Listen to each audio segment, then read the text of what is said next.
Merci. Donc, nous passons à l'amendement 2675. Monsieur Laglaise, vous avez la parole. Merci, Monsieur le Président. Le 2675 et le 2674 sont du même ordre.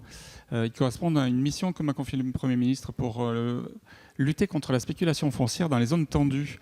Il y a un certain nombre de propositions qui seront faites, mais uniquement dans 15 jours.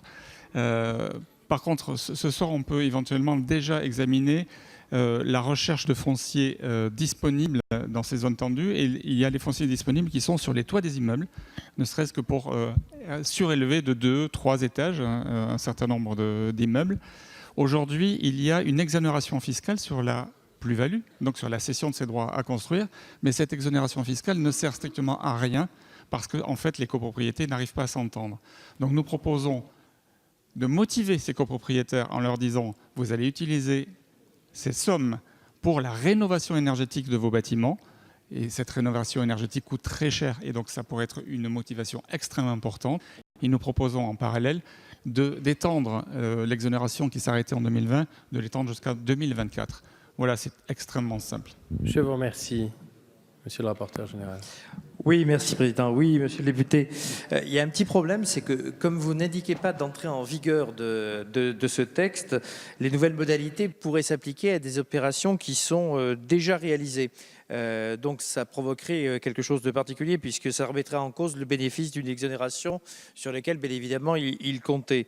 Sur la prorogation, on est jusqu'en fin 2020, donc je crois que c'est plutôt l'affaire du PLF 2021 que de s'occuper de la prorogation.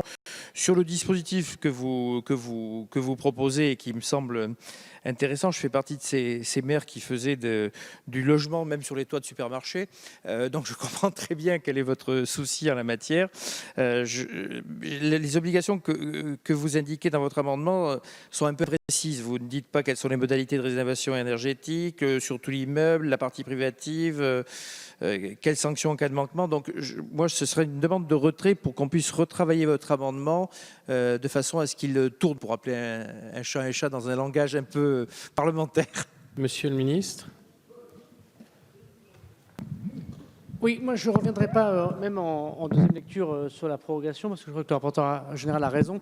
Le fait que ce soit 2020, c'est pour forcer, si j'ose dire, à accélérer la construction de logements.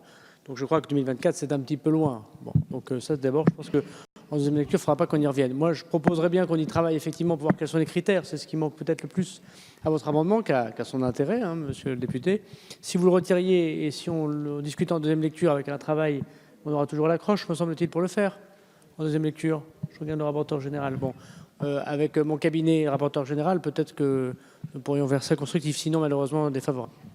Je vous remercie. Est-il retiré? Attendez, on va voir tout simplement s'il est retiré. Je vais souscrire aux propositions du rapporteur et de Monsieur le ministre, et donc on en reparle à la deuxième lecture. Oui. 75 et 74.